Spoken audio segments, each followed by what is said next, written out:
¿Cómo les va? Bienvenidos, un gusto en saludarles nuevamente otro jueves junto a ustedes para tener esta mirada de conversar en esta visión nocturna, pero sobre todo educar, que es uno de los objetivos que nos hemos propuesto como canal de la Universidad de la Frontera, donde usted pueda encontrar la posibilidad de conocer los temas en profundidad. Queremos saludar a quienes ya nos están siguiendo a través de nuestra señal de Facebook Live en UFRO Medios, pero también a esta hora ya estamos en señal abierta, canal 38.1, 38.2, Televisión Digital para Temuco Padre Las Casas, y usted también puede seguirnos en el canal 48 de Telefónica del Sur. Para quienes quieran participar con sus consultas, sus opiniones, el WhatsApp más 569-7141-5007. Estamos en Instagram, @UFROMedios, igual que en Twitter, @UFROMedios. Comentarios también al hashtag Visión Nocturna. Con todos nuestros medios a su disposición, vamos a ir a conocer esta nota que nos va a situar en el tema que esta noche vamos a analizar. Como decimos en prensa, es una noticia en desarrollo. El tema de la educación, esta negociación, este trabajo que están desarrollando los dirigentes del magisterio con el Ministerio de Educación. Vamos a esta nota que ha preparado la periodista Giselle Soto. Crear un sistema de educación que la población lo considere justo y de calidad no es fácil en Chile y seguramente en muchos otros países. El lograr concretar un espacio para que nuestros niños y jóvenes puedan acceder a un sistema que los provee de los elementos necesarios para integrarse a la sociedad con conocimiento y las herramientas necesarias para desempeñarse en la vida laboral posterior se ve usualmente como un tema pendiente. La historia chilena recoge varios momentos, desde que un presidente dijo que gobernar es educar, otro que intentó aplicar la Escuela Nacional Unificada, hasta el actual jefe de Estado que se refiere a la educación como de méritos. No podemos olvidar, sin embargo, los hitos que han completado el proceso educacional chileno: prebásica obligatoria, básica, media y superior gratuita, que alcanza hoy a cerca del 20% del alumnado chileno. De cualquier manera, aspectos ideológicos más o menos, queda al final del día la sensación que los gobernantes dejan deudas con sus compromisos, que muchos de ellos asumen en sus campañas y que posteriormente al mando del país se complejizan. ¿Qué sucede entonces? Falta realismo en lo que se busca como objetivo final en la enseñanza chilena. Nuestra sociedad es inconformista al ver la manera en que se ofrece el sistema educativo nacional.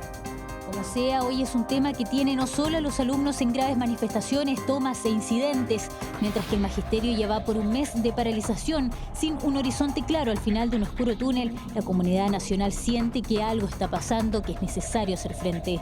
Esta noche en Visión Nocturna asumimos el análisis de este tema que como canal de la Universidad Pública tiene extrema relevancia. Junto a nuestro panel le invitamos a la conversación en UFROvisión, el canal de la Universidad de la Frontera.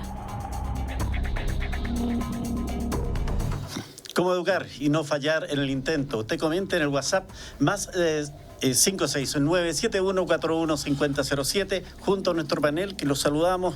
Partimos por el dueño de casa, Juan Manuel Fierro, decano de la Facultad de Educación, Ciencias Sociales y Humanidades de la Universidad de la Frontera. Gusto de saludarlo, bienvenido. Buenas noches Ricardo, buenas noches Jaime.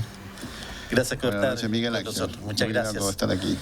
Saludamos también al presidente del Colegio de Profesores en la Araucanía. Tenemos que decirle gracias porque él tiene que viajar a Santiago en los próximos minutos. Jaime Quilaqueo, gracias por estar con nosotros. Bienvenido. Buenas noches, decano. Buenas noches, diputados, y agradecidos por esta invitación. Bueno, y está el diputado con nosotros, Ricardo Ceris Araya, dejó también un compromiso por ahí. Gracias por acompañarnos, diputado, en un tema tan importante, tan interesante. Y debo decirlo, la verdad es que no fue fácil conformar el debate hoy día. Y más que nada el panel. Desde el mundo político hay harta reserva de esto. ¿Por qué será, presidente? Es complejo este tema, es muy técnico, porque hasta ahora todavía están reunidos el magisterio con el Ministerio de Educación tratando de encontrar una salida. Sí, yo creo que este es uno de los temas más relevantes que la sociedad chilena hoy día tiene que resolver, porque es tan importante el tipo de sociedad y educación que queremos, que tiene que buscarse un punto de encuentro respecto de eso. Y obviamente nuestra clase política, que no ha tenido una altura de mira en los últimos 25 años para efectivamente decir cuál es el modelo educacional que tenemos. Entonces, hoy día espero que estén haciendo alguna autocrítica, un mea culpa, aquellos que debieron hacer recuperación de la educación pública, y los otros sectores que instalaron este modelo empezar a entender de que hay que hacerle modificación. Entonces quizás por eso hay una reserva de tocar este tema, porque creo que esa responsabilidad que debieron asumir no lo hicieron en su momento, y esperamos que ahora sí empiecen a participar y a dar los espacios para un gran debate. Necesitamos un Congreso de Educación que nos diga hacia dónde apuntar en los próximos 15 años. Yo sé que usted necesita más tiempo, pero en 2 minutos, resúmanos qué es lo que hoy día están conversando el presidente del Magisterio con la ministra, que estuvo bastante reacia en estar en este encuentro. Sí, fundamentalmente es una negociación que abarca aspectos fundamentales. Uno, que tiene que ver con lo que pasa al interior de la sala de clase, cuando en definitiva la burocracia, el papel, la evidencia, la justificación termina ocupando gran parte del tiempo docente que debe de ser destinado al aprendizaje. Eso lo queremos resolver, es lo que nosotros llamamos agobio laboral. Entonces, sentarnos con el ministerio a decir qué es necesario como evidencia, papel, burocracia, y cuánto tiempo necesita el profesional para que pueda ejercer. Y eso es un punto importante, y hoy día hay algún acercamiento. El segundo tema es que hoy día necesitamos, ¿no es cierto?, irnos certificando, evaluándonos permanentemente. Pero el sistema de evaluaciones se ha ido prácticamente hoy día deslegitimando, y queremos que resolverlo, revisarlo en conjunto con el Ministerio y decir cuál es el sistema que hay, cómo se debe manejar, ¿verdad?, para que le dé transparencia y legitimidad. 2 grandes temas que abarcan al sistema en general, no solo al sistema municipal. Esta negociación por primera vez se desmunicipalizó y abarca todo el sector particular subvencionado que recibe recursos del Estado, porque los problemas en la sala de clases son los mismos. Y luego hay temas también de discriminación. Los profesores de Estado tenemos una mención, sin embargo hay educadores de párvulo y educadores diferencial que no la están recibiendo, entonces esa discriminación hay que terminar. $80.000, tengo entendido eso. Ellas tienen que tener un reconocimiento como corresponde a profesores de Estado, ¿verdad?, para que esa discriminación igual a la cancha. Y problemas de arrastre que tienen que ver con lo que el robo que hizo el Estado en los años 80-81 en la municipalización, que afectó a 70.000 profesores que hoy día viven prácticamente en la miseria y que el Estado debiera reparar.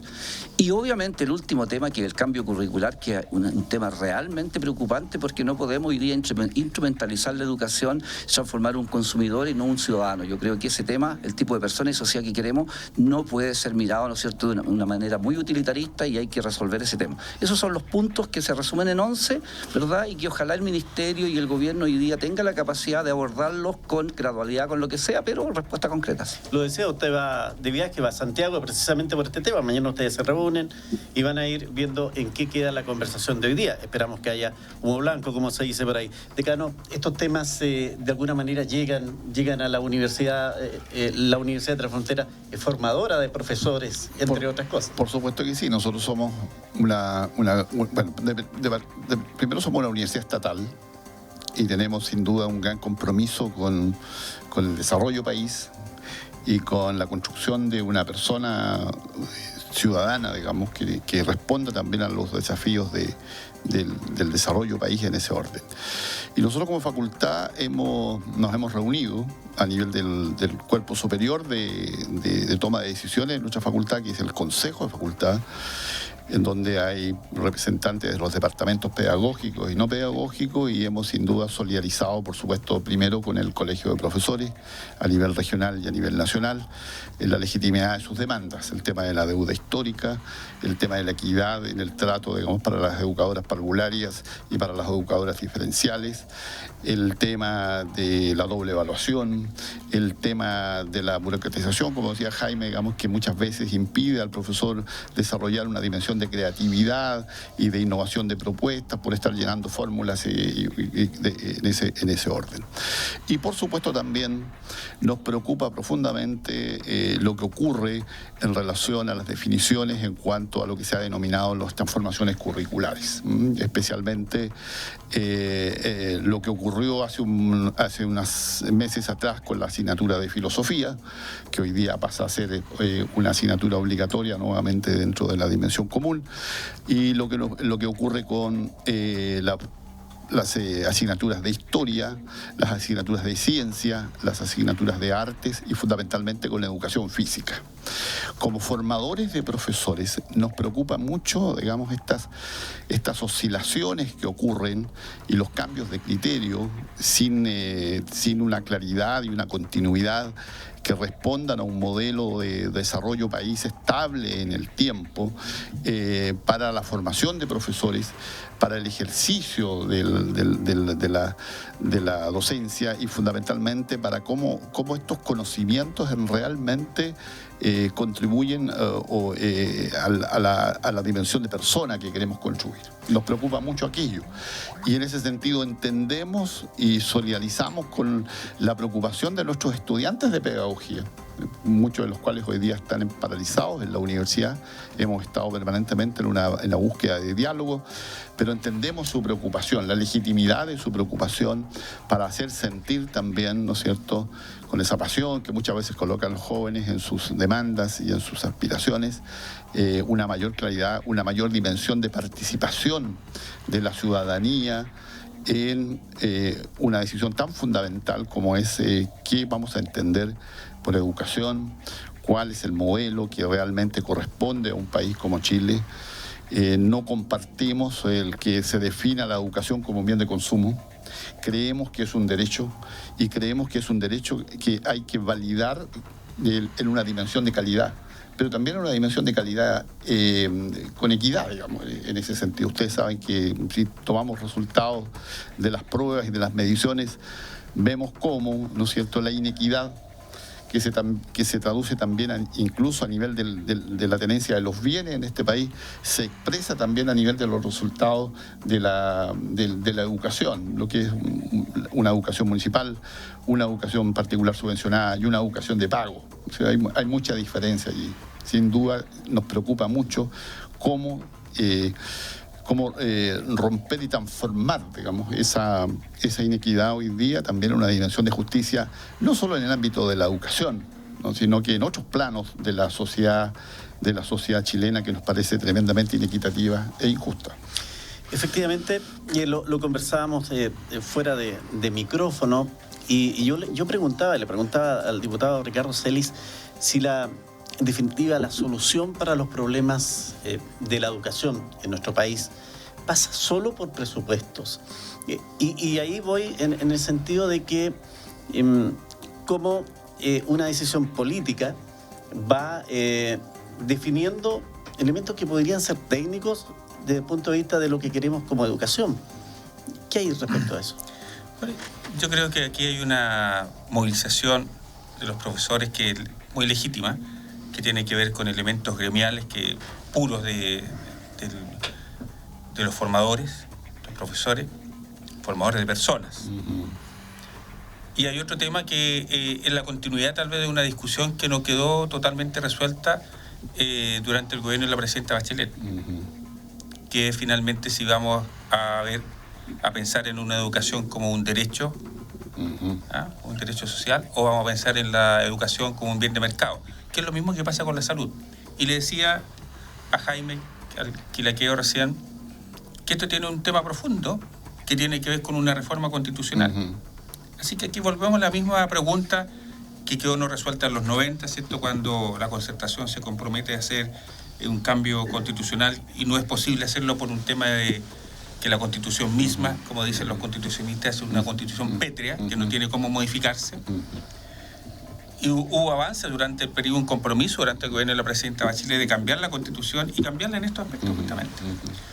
Yo creo que no es un tema exclusivamente financiero, así como el tema de salud tampoco es un tema exclusivamente financiero, porque tú le puedes poner mucha plata, pero finalmente sí es un bien público y como dicen mucha gente hoy día, claro, pero los bienes públicos pueden tener prestadores privados. Y ahí comienza la discusión, ahí estuvo la discusión durante el gobierno de la presidenta Bachelet, que fue insuficientemente resuelta tanto para la educación básica, la educación media, como para las universidades.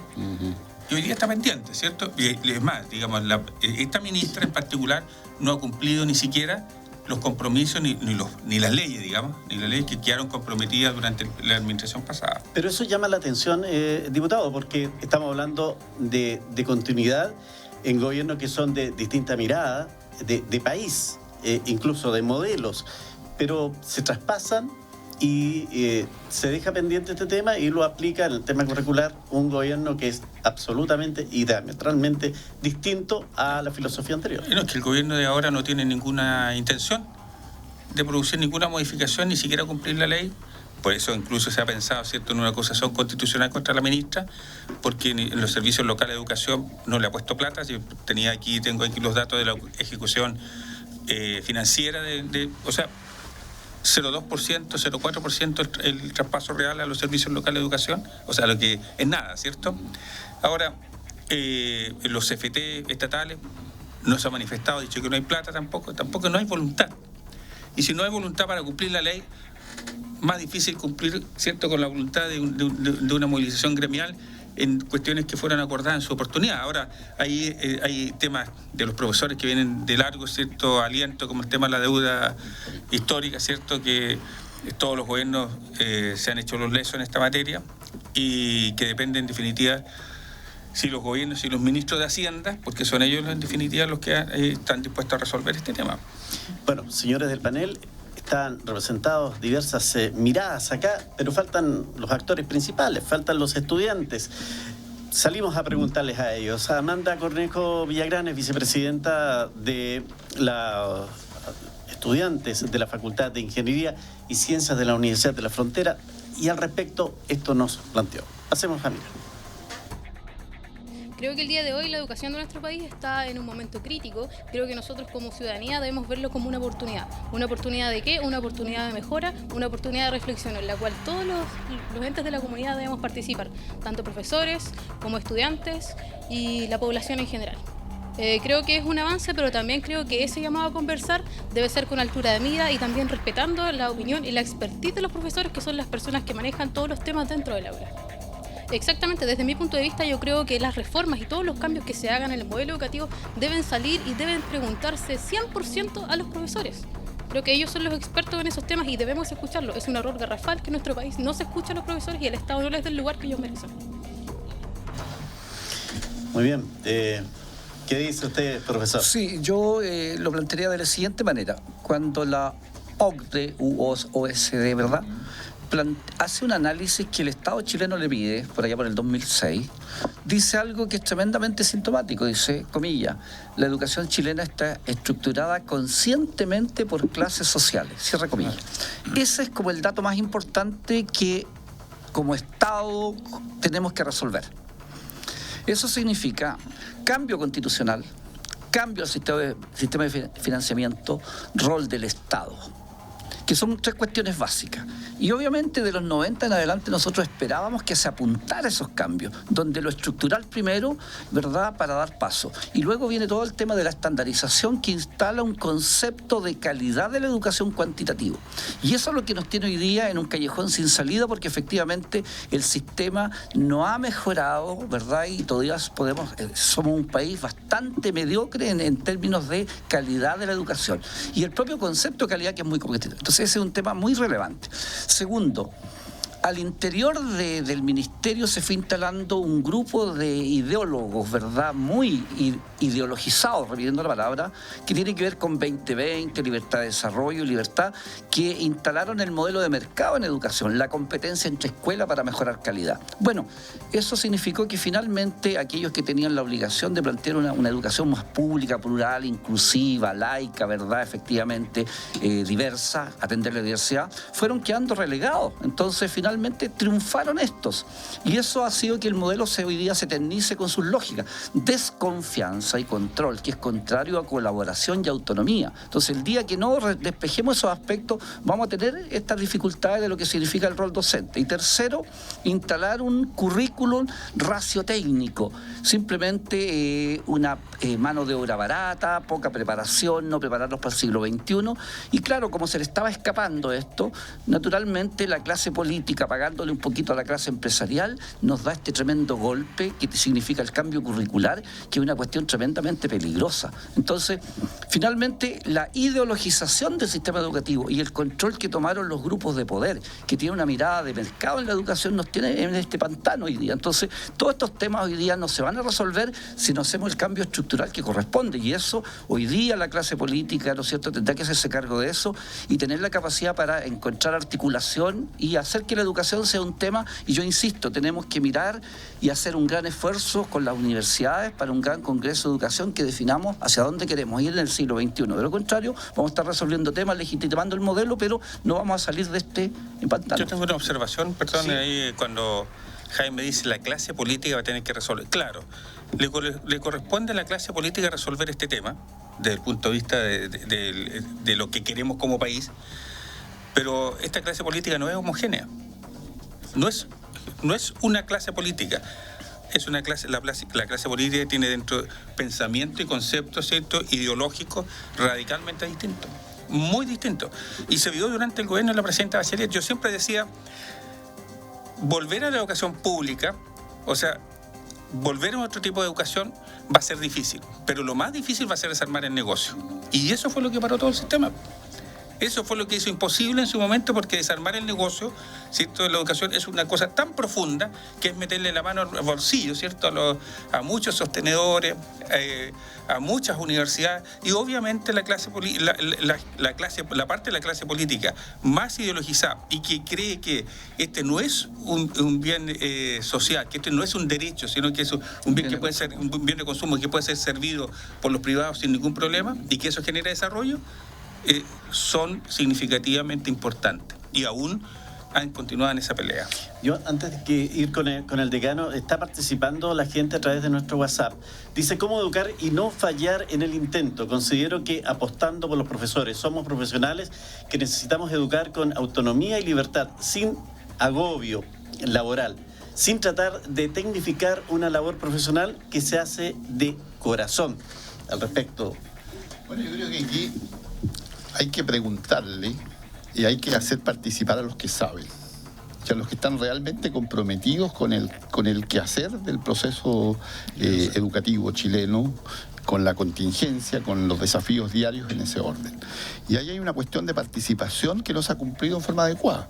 Yo escuchaba, por ejemplo, los argumentos en la sesión que ustedes tuvieron en la Cámara, en donde fue la ministra, el subsecretario, acerca de cómo habían, se decía que había una consulta de un día y una encuesta, digamos, entonces se habían consultado a 100.000 estudiantes, pero eso no basta.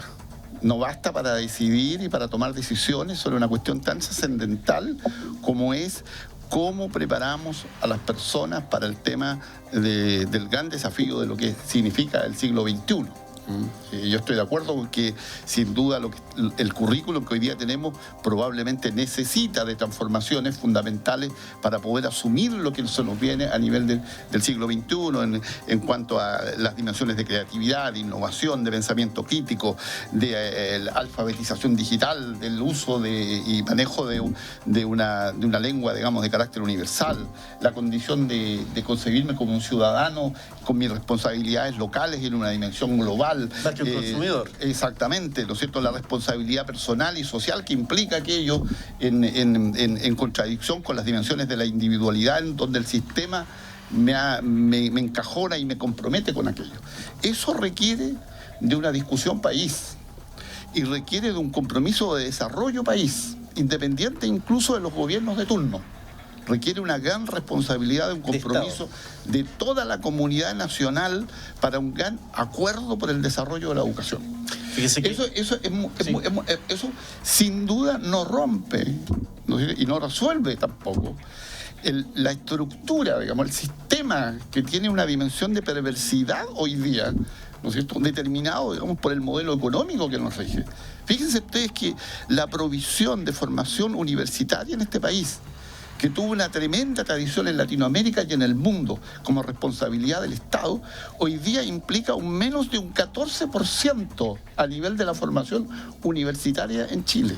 O sea, las universidades del Estado hoy día representamos casi menos de un 14% de toda la provisión de formación. La cobertura se realizó a expensa de los profesionales que se están formando en este país, ¿no es cierto?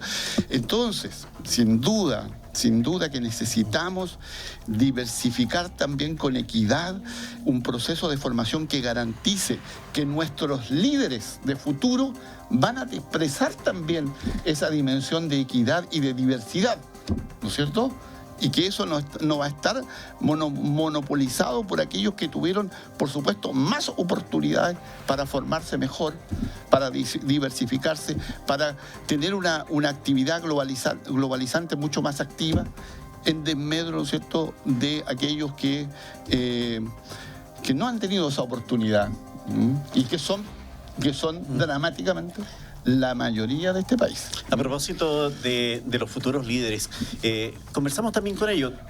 Nos encontramos con los dirigentes del Centro de Alumnos del Liceo Gabriela Mistral de Temuco y esto fue lo que nos dijeron respecto a lo que ellos ven hoy día en cuanto a la educación chilena. Históricamente el tema de la educación ha sido un tema más controversial en Chile, más que otros temas, debido a que en estos momentos, en lo que es la actualidad de nuestra sociedad, el mundo de los profesores, el mundo de los alumnos, de los colegios en sí, están siendo muy infravalorados por parte del gobierno. O sea, desde mi punto de vista al menos, encuentro que está súper bien que nosotros luchemos para poder conseguir una educación de calidad y que también nuestra voz se haga escuchar, porque no siempre ha sido así. Muchas veces tuvieron que reprimirnos para que no alzáramos la voz. Muchos años hubieron muchas protestas y gracias a eso se pudieron conseguir muchas cosas buenas. Siento que la educación chilena es bastante buena. Y bueno, con lo que está pasando ahora en nuestro país sobre el paro de profesores y todo eso, igual está bien que se expresen, pero también hay que pensar que nos sirve a nosotros, ya que bueno, en mi caso yo soy de segundo medio y para el 2020 eso me va a ser excelente, el nuevo currículum, ya que ya estamos con eso. Bueno, hay miradas diversas ahí respecto de esto. Sí, yo creo que surgió un fenómeno muy especial. Por eso los movimientos sociales tienen su momento y hoy día, por suerte, hay una gran coincidencia en la necesidad de cambio. Y yo quiero saludar a mis estudiantes del liceo porque la historia de los movimientos sociales en este caso van a tener que pasar en primer lugar porque fueron los primeros que entendieron el peligro que significa el cambio curricular y estuvieron 3 semanas en paro. Por lo tanto, un homenaje a ellos porque efectivamente se dieron cuenta del peligro que significa la formación que van a recibir con este cambio de currículos, ¿verdad? La historia fuera, educación física para una vida sana, el tema del arte, ¿verdad? Que son elementos fundamentales para un siglo XXI. Si ya las desigualdades materiales son inaceptables, que existe una desigualdad para comprender el mundo, eso prácticamente no es tolerable. Y en ese sentido, este cambio curricular no se puede implementar. El gobierno tendrá que hacer una ley se cambia con otra ley, porque necesitamos que los especialistas, ¿verdad? Porque no hay nadie hoy día del mundo educacional, los deportólogos, los médicos, ¿verdad? Del mundo de educación física, las artes, los historiadores, los formadores, que estén de acuerdo con este cambio curricular. Entonces ese es un tema muy fundamental que en definitiva colocó nuevamente el tema de la educación, pero en la dimensión más importante que significa el tipo de persona y sociedad que queremos. Entonces los estudiantes se han dado cuenta, toda la sociedad hoy día entendió el tema educacional y obviamente esta negociación del Colegio de Profesores es el punto de partida para iniciar un diálogo. Y si durante el siglo XX hubo consenso para entender que la educación pública y esa derecha más democrática que existe efectivamente va a tener que recuperar su espacio histórico, porque si había algún consenso en el siglo XX fue la importancia de la educación pública y ningún sector político se opuso a ella. Y por eso Chile alcanzó indicadores muy importantes en equidad, en igualdad, en cobertura. Lo que faltaba era el siguiente signo. Pero esta privatización ortodoxa, esta prácticamente instrumentalización del mercado en la educación nos tiene metido hoy día. Entonces hay que despejar eso. La educación es pública, porque en todos los países del mundo Chile no va a ser un país desarrollado y un país decente mientras no recupere la educación pública. Ese es el debate de hoy día y ojalá que esta movilización sirva para iniciar este debate, pero desideologizado, ¿verdad? Tal como existe en el mundo. Nosotros somos el único país del mundo que no tiene educación pública. Bueno, a propósito de los televidentes que nos están siguiendo hasta ahora, nos dicen, sí, muy de acuerdo con Jaime Quilaqueo, no se quiere hacer un cambio estructural por parte del Estado. Y en eso, evidentemente, hay que mirar hacia el sector legislativo. Una ley se cambia con otra ley. Voluntad política. Eso, ¿no, hay que tener voluntad política. Mira, yo quisiera decir que respecto al cambio curricular que hablaba Jaime recién, ocurrió un fenómeno bien especial. Cuando fue la ministra, fue Montt a la Cámara, a la sesión especial, quien presenta el acuerdo, ¿cierto?, de la Cámara, el que lo construye, el que lo hace, el que lo redacta, es la diputada Olivera. Y allí concurren Erika Olivera. Erika Olivera, de Renovación Nacional. Sí, y ella, es más, ella es la que redacta el documento. Y allí está Pablo Prieto, Sebastián Keitel, quienes firman, me invitaron a mí a firmar, yo lo hice con mucho gusto porque justamente ellos plantean que esto es inaceptable. Todo, el grueso de ellos participan en la comisión de deporte. ¿Ya? Entonces yo también participo allí. Entonces todos entendimos y comprendemos que eso, como para historia, como para las artes, es un retroceso gigantesco. Es un retroceso en la no comprensión del mundo moderno. En un país donde el 80% es sedentario, dicen todas las encuestas, ¿cierto? Donde existe el 35% de obesidad y sobrepeso. O sea, avanzar en esa línea es no comprender nada. ¿Te fijas? Entonces, ese hecho, y lo menciono, es que esto se ha hecho más transversal desde el punto de vista de la comprensión respecto a lo que tú mencionas de la visión desideologizada del tema. Todos comprendimos a eso. Claro, y ahí queda este tema de cómo entender que en una mirada de gente de la calle, uno diría, el gobierno se hace un autogol, porque insiste en esto, en un tema que él perfectamente podría decir, no, esto viene del gobierno pasado, no lo voy a echar pie atrás. Voy a echar pie atrás. Permítame, simplemente, nosotros tenemos en una frase, cuando la economía se comió a la pedagogía, estamos recibiendo estos resultados. Entonces, nosotros tenemos que hacer una autocrítica, ¿verdad? En algún minuto dejamos de hablar de educación, tenemos la obligación. Las universidades también, formadoras de profesores, van a tener que marcar la cancha. Siempre fueron los que orientaron a los partidos políticos y de ahí salieron las políticas públicas, pero desde los especialistas. Entonces hoy día tenemos que empezar a recuperar este espacio, porque justamente no son los expertos, sino los especialistas los que tenemos que hablar. Y ahí yo creo que llegó el momento de participar en ese debate. Y como colegio de profesores tenemos la obligación de colocar el tema pedagógico como tema fundamental. Ahora, bueno, hay un rector que es un gran intelectual chileno que dice que aquello que el dinero no puede comprar. Hay cosas que el dinero no puede comprar. Y es la legitimidad del derecho que tenemos de tener una educación con una mirada de desarrollo de Estado, con una mirada de equidad, con una dimensión de justicia y con sintonía, digamos, con la dimensión de futuro que este país quiere a nivel de lo que es el desarrollo. Y eso lo puede establecer el Poder Legislativo a través de una ley. Esos principios fundamentales. Pero la operatividad de esos principios fundamentales no puede residir, ¿no es cierto?, en un diálogo muy mal concebido entre el Ministerio de Educación, que debe desarrollar aquello, y una entidad y un ente que existe, ¿no es cierto?, que toma la decisión final. Creo que ahí debemos rediseñar ese diálogo, ¿no es cierto?, y debemos mirar y comprometer, ¿no es cierto?, a quienes realmente saben y que están trabajando en el día a día de este desafío. Fíjate este caso, en la comuna de Temuco, nuestros investigadores del Departamento de Educación Física tienen un convenio con la municipalidad, en donde han demostrado que sobre la base de la actividad física de los estudiantes de colegios municipales, se mejora el rendimiento académico. Se mejora el rendimiento académico de niños que probablemente obedecen, digamos, a un perfil socioeconómico de alta vulnerabilidad. Entonces te das cuenta de la inconsistencia que existe en la medida en que los que saben y que están investigando con aquellos que toman popularmente una decisión de esta naturaleza. Yo le agregaría, decano, lo siguiente, que el arte es un elemento fundamental en el desarrollo. Si quiero desarrollar creatividad... Claro, y lo terrible sería, ¿por qué un obrero no puede, ¿no es cierto?, escuchar una sinfonía? ¿Por qué un obrero no puede observar una obra de arte? ¿Por qué? Entonces, quitarle esa dimensión. Y obviamente en el conocimiento histórico que tiene que ver con la memoria, yo no puedo darle la electividad si va a ser, ¿no es cierto?, respetuoso o no de los derechos humanos. O sea, hay dimensiones tan importantes que uno entiende, y esa tecnocracia instalada en estos organismos cupulares, hay que revisar el Consejo de Educación. O sea, el señor Mon es un operador político, como lo era Jaime Bea al servicio, pero ellos no son los especialistas. Claro, y hoy día el gobierno que les sirve esto, porque el modelo justamente a ellos le estaba haciendo olita. Claro, utilizan todo eso y lamentablemente el gobierno pasado partió con esto, con una cuestión poco consulta, no hubo debate y claro, hoy día le echan la culpa al gobierno anterior, pero no, yo creo que hay que hacerlo y esto no puede avanzar, tiene que revisarse. Esto no se trata de determinaciones de casilleros. O sea, a mí me resulta absurdo cuando dice, oye, tenía 5 casilleros y había uno lleno ya que venía determinado por la ley. Entonces, ¿cómo lo lleno?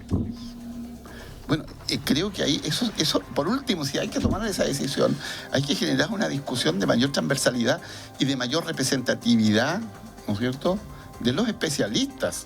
Porque si no se producen las decisiones que hoy día nos tienen conflictuados y tremendamente preocupados. No hay nadie que acepte este cambio. Fíjate que el año pasado filosofía era optativa, hoy día es obligatoria.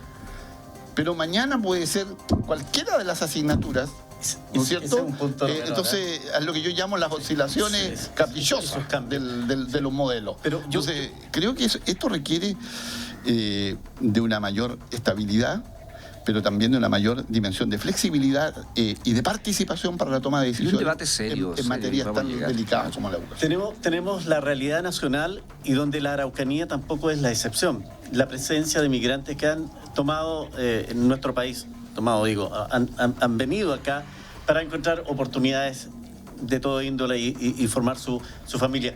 Me parecía interesante ver cómo ellos observan la situación de la educación en Chile. Pasemos a revisar esta cuña. Yo vengo de Venezuela y mi mirada de la educación de acá es sorprendente, es exageradamente buena. Hay muchos cambios, aquí las cosas las veo muy para mejor. La gente aquí en Chile debe aprovechar más su educación porque hay gente que se pierde la gran oportunidad que tienen. Como por ejemplo, las becas, eso allá en Venezuela no hay, acá sí, y es sorprendente. Sin importar el estatus social que tú tengas, si tú te esfuerzas en los estudios, tú puedes llegar a ser muy grande. ¿Eso es mérito, diputado? Que mira, fue la gente de Admisión Justa, porque yo lo que más encuentro sorprendente en esto, y creo que es un punto de la derecha en Chile, es que hayan sacado gente en el periodo pasado para defender el derecho a pagar por la educación. Eso para mí fue lo más sorprendente, una cosa que yo dije, ¿en qué mundo estamos? Y ahí comprendí que con la Constitución del 80 y el modelo, a nosotros nos ganaron un punto muy grande.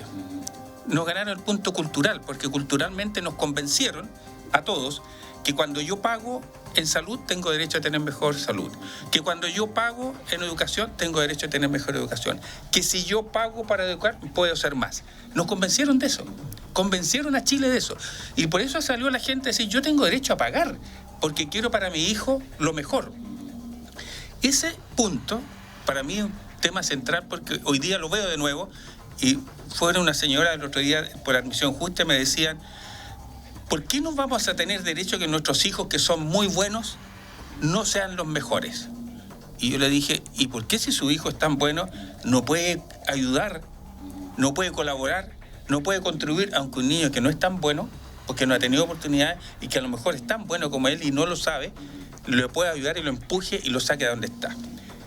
Porque hay que formar un espíritu solidario. No, me dijo así. Los buenos solo se mejoran con los buenos. Esos conceptos que introducidos profundamente en nuestra sociedad son cuestiones centrales, que establecen tremenda diferencia, en donde yo digo que nos han ganado una batalla cultural importante. Y la gente dice, además, perdón, punto y coma, esta discusión de la nueva constitución, esa discusión es irrelevante, no tiene importancia. ¿Qué tiene que ver conmigo? Bueno, tiene que ver con esto. Sí, yo creo que ahí está el punto. Cuando a la ciudadanía se le dijo de que la Constitución es irrelevante, es justamente ahí se ganó la batalla, en el sentido de que no se forma la idea de que los ciudadanos tenemos la obligación y el derecho a exigir estos derechos. Por lo tanto, todos debemos ver que la Constitución nos permite o nos limita. Y en el tema de Admisión Justa, ¿verdad? Es una falacia, porque mientras no existan establecimientos iguales, naturalmente la demanda se va a concentrar en alguno. Entonces la responsabilidad del Estado es tener establecimientos de igual, ¿no es cierto?, calidad o de buena educación en todas partes del país, y ahí igualemos la cancha. Por tanto, y la criminalización, que es lo que tiene que ver con aula segura, que es otra falacia también, que se tiene que resolver de manera distinta. Entonces, obviamente, los sectores más ortodoxos, más neoliberales, han instalado un debate que es prácticamente un engaño a la ciudadanía. Y como la ciudadanía se despolitizó, lo que tenemos hoy día es que politizar en el sentido de comprender cómo funciona el modelo, y este es un debate ideológico entre una educación pública integradora para cohesión social, laica, inclusiva, a un modelo, ¿no es cierto?, dominado por la eficiencia, la productividad, cliente y todo ese tipo de cosas, ¿verdad?, que no corresponde. Entonces, ese debate hay que empezar y creo que están dadas las condiciones hoy día. Es un cambio largo, pero están dadas las condiciones para comenzar. A propósito que nos centramos en el tema político, quisimos conocer la opinión del presidente del Senado, profesor además, Jaime Quintana, quien también opinó respecto a la situación chilena de la educación y la deuda que el Estado mantiene con lo que es enseñar en Chile.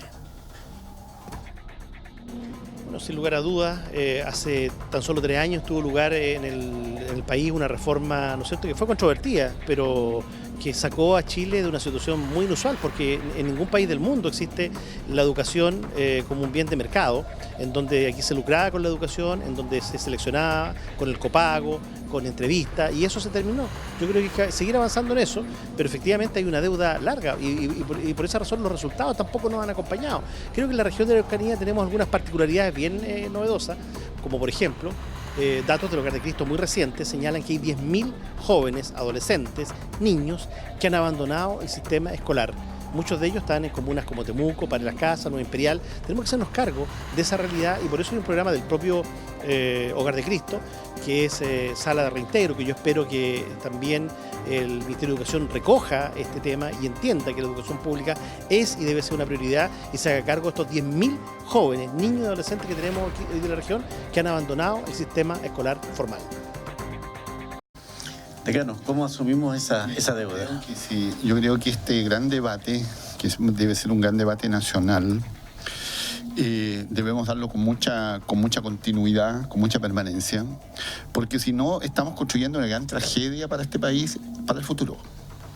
La educación no puede exacerbar las diferencias, ni puede configurar dos países en relación a aquellos que más tienen y a la gran mayoría que muchas veces se educa, digamos, en situaciones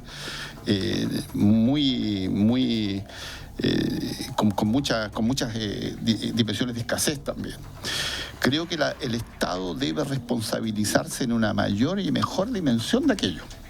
Nosotros debemos tratar de reconstituir lo que era la gran provisión del servicio público de la educación en este país, donde nos educábamos todos, independientemente, ¿no es cierto?, de nuestros orígenes y de nuestras concepciones y de nuestras posibilidades económicas. Convivíamos en el antiguo liceo, ¿no es cierto?,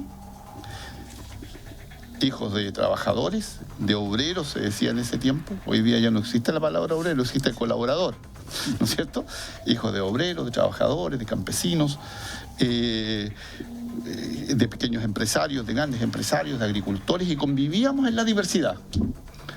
Y nos preparábamos para convivir en un Chile diverso y convivir en democracia, ¿no es cierto?, imperfecta en muchos aspectos, pero en esa tolerante diversidad. En cambio, hoy día, ¿no es cierto?, eso no existe, pues. La homogeneidad. No existe aquello. Entonces resulta que estamos descubriendo, hace pocos días atrás decía, oye, aquí el poder, quienes han tenido el poder han creado relatos acerca de la concepción de país, acerca de la concepción de nación. Por ejemplo, nos habíamos convencido que éramos un país unitario, ¿no es cierto?, casi de especie única, y ahora estamos descubriendo que eso no es así y que ese relato es falso, porque existen los pueblos originarios, ¿no es cierto?, que siempre han estado, y ahora nos vamos dando cuenta y tenemos que asumir toda la responsabilidad social y que implica aquello. La educación debe responder a esos desafíos, y el Estado, independientemente del del cuño ideológico de los gobiernos de turno, deben ser consecuentes con aquello, porque si no, lo que le estamos legando a las futuras generaciones es una dimensión de conflictividad y es un país que sin duda va a estar permanentemente en conflicto social. Creo que eso yo agregaría eso, que en el caso de la región de la Araucanía, la escuela es responsable de una política sistemática por hacer desaparecer la cultura mapuche.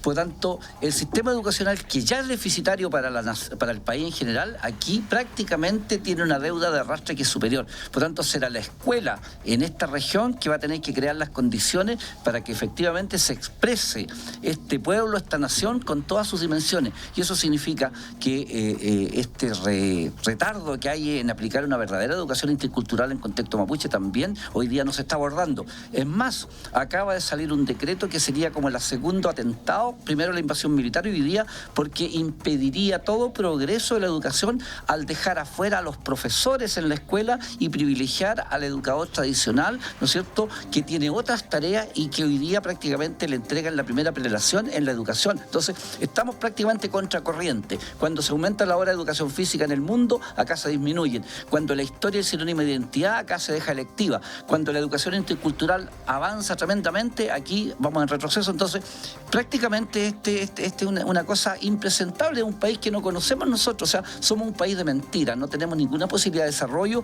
cuando no nos sinceremos y empecemos a hablar en serio, sin ideologización de por medio. Hemos escuchado a los estudiantes, a los profesores, hemos estado con nuestro panel, pero creo que también hay un elemento importante, alguien lo decía, tenemos que cambiar el concepto. Y claro, la familia, importante. Padres y apoderados, salimos a conocer la opinión de Ingrid Bott, quien es secretaria nacional de la CONFEPA, y esto nos señaló respecto a la participación que ellos ven de los padres y apoderados en el sistema educacional chileno. Lamentablemente nos encontramos con realidades que son muy visibles. Hoy día, por ejemplo, tenemos que se nos dice que los padres somos importantes en la comunidad educativa, pero tanto rectores de establecimientos, sostenedores de establecimientos educacionales, no dan los espacios para que las comunidades educativas con sus apoderados puedan insertarse dentro de ellas y ser parte importante. Nos hemos encontrado con apoderados de la educación pública, por ejemplo, que no tenían idea de lo que era un consejo escolar dentro de un establecimiento educacional. Nos encontramos con que el ministerio nos dice por un lado que sí, somos importantes los padres, pero un ejemplo, el Instituto Nacional en Santiago se hizo una votación para ser mixto, sin embargo se vetó el estamento de padre y apoderado. Entonces, ¿en qué quedamos? ¿Somos importantes o no somos importantes? Sí. ¿Son importantes no los apoderados, diputados? Sí, mire, yo antes de pronunciar eso quiero decir algo.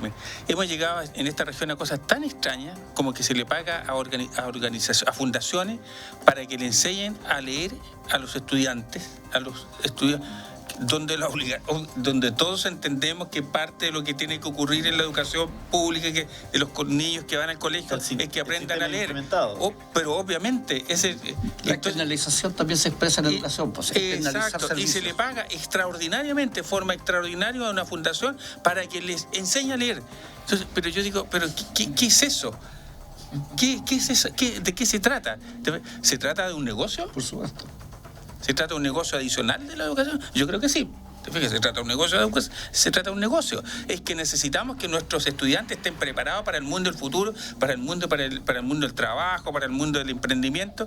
Y yo creo que ese no es el punto final. No creo que ese sea el punto final, sino que creo que hay un negocio adicional que se hace allí y que se aprofita, ¿cierto?, del sistema. Ahora, a nadie le cabe duda de la importancia que lo importante es la comunidad educativa. Nadie tiene duda de eso.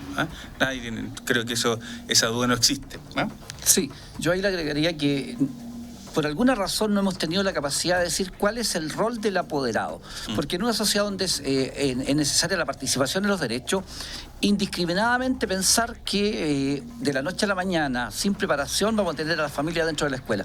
Resulta que hay ámbitos absolutamente privativos del ser docente. El ser docente se maneja con dos cuestiones. Uno, los saberes disciplinares, ¿verdad? Y también la ética profesional, que son los elementos que le dan autonomía. Y luego, la evaluación es un acto absolutamente privativo del docente, es un acto de justicia. Y obviamente, cuando no tenemos claro esto, se pueden generar estas dificultades que cuando la familia incluso quiere intervenir en el proceso evaluativo. Y de hecho, el último decreto que viene firmado de octubre del 2017 instala a la familia también en la evaluación docente, en la promoción de cursos. Entonces, estamos llegando a situaciones muy tan confusa, que obviamente tenemos que sentarnos a conversar. Este es el rol de la familia, así funciona la comunidad, y finalmente quien marca ese rayado tienen que ser los profesionales de la educación en conjunto con la familia, obviamente. Donde la familia lo apoderaron trabajando, ¿no? Por supuesto. Claro, no es menor. Decano, yo quisiera que escucháramos la opinión del obispo de la diócesis de Temuco, Héctor Vargas, quien también se pronunció en esto, y hay una opinión bastante interesante. Escuchemos. Es que, y ya lo dijeron los obispos en un encuentro del continente, que en este momento nosotros sentimos de que la educación en América Latina y el Caribe, al menos, está viviendo una emergencia, porque las propuestas educativas en general oficiales, las propuestas educativas de los distintos estados, de los distintos gobiernos, es cada vez más cuantitativa y mucho menos cualitativa. Es decir, si no estamos atentos, corremos el riesgo de ir desarrollando competencias y destrezas en nuestras alumnas, en nuestros alumnos, que evidentemente son buenas y son necesarias incluso, pero no son lo esencial de la educación, desarrollar competencias y destrezas que los puedan hacer afines a las necesidades del mercado, las necesidades de la producción, a las necesidades, digamos, de los grandes temas, que se agitan en el ámbito político, social, económico, etcétera, pero que se olviden de lo que es una etapa tan importante de la vida como es la infancia, la preadolescencia, la adolescencia, en que niñas y jóvenes van formando su persona, tienen los desafíos del desarrollo evolutivo. Entonces, la pregunta que uno hace, la persona, la vida, los cuestionamientos, las búsquedas, los dolores, los sufrimientos también de nuestros niños, adolescentes y jóvenes, cómo el currículum y la enseñanza, aprendizaje de hoy se hace cargo de eso. Ese debería ser el contenido esencial al momento de educar.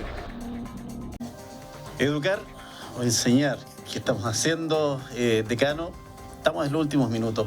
Sí, yo creo que debe ser, como decíamos al inicio del programa, una noticia en desarrollo. O sea, el gran debate acerca de qué es lo que vamos a entender por la educación, por ejemplo, técnico-profesional en Chile, y cuál es el rol de esa educación, y qué vamos a entender por la educación científico-humanista en el país, y cuál es el rol de esa. Hay muchos debates que los que nos preocupamos de esto como actores académicos tenemos permanentemente en nuestra dimensión de nuestro quehacer para sin duda contribuir a la formación de buenos profesores que estén, ¿no es cierto?, por supuesto, digamos, no mirando con el espejo retrovisor, sino que mirando con una dimensión de futuro acerca de cuáles son los desafíos que vienen para el siglo XXI, pero nunca perdiendo el norte de que estamos primero formando una persona, formando un ciudadano respetuoso de los derechos humanos, un ciudadano respetuoso, digamos, de una vida con equidad, con justicia, comprometido también con la dimensión de la comunidad.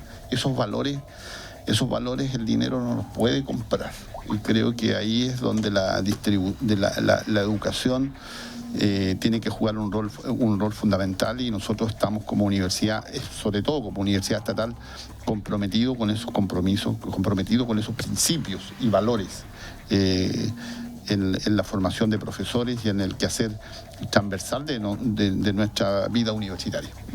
Gracias, decano. Presidente. Sí, yo diría tres cosas. Yo creo que la educación nació para romper las estructuras sociales y hoy día la está reproduciendo y eso no puede continuar. En segundo lugar, decir que en este movimiento de los profesores, yo como dirigente de la vieja guardia me siento absolutamente complacido por la presencia muy numerosa de profesores jóvenes, hombres y mujeres, que nos garantiza que va a haber un gremio distinto con un relato pedagógico y un compromiso ciudadano, ¿verdad? Y lo que garantiza que en la escuela también vamos a formar ciudadanos. Y en tercer lugar, naturalmente, esperar que las conversaciones con el Ministerio lleguen a un feliz puerto, porque esto es muy doloroso que hoy día tengamos este conflicto, pero estamos dispuestos a enfrentarlo y, naturalmente, con la mejor voluntad tendremos que avanzar, pero tampoco estamos dispuestos a que un gobierno se cierre y no reconozca los problemas que hay, así que esperamos que se resuelva, y un saludo a todos los profesores y profesoras que se sacrificaron tremendamente estos 15, 20 o 30 días en esta movilización, y en la región hemos dado un ejemplo de civismo y de ciudadanía. Diputado, hacía falta esta conversación. Sí, claro. Mira, el obispo hace mención a un tema central que es la persona humana, que es el centro, ¿cierto? Y que nuestro modelo la ha olvidado y la ha desdibujado. Entonces yo creo que hay un momento de discusión y una oportunidad de discutir esto de verdad.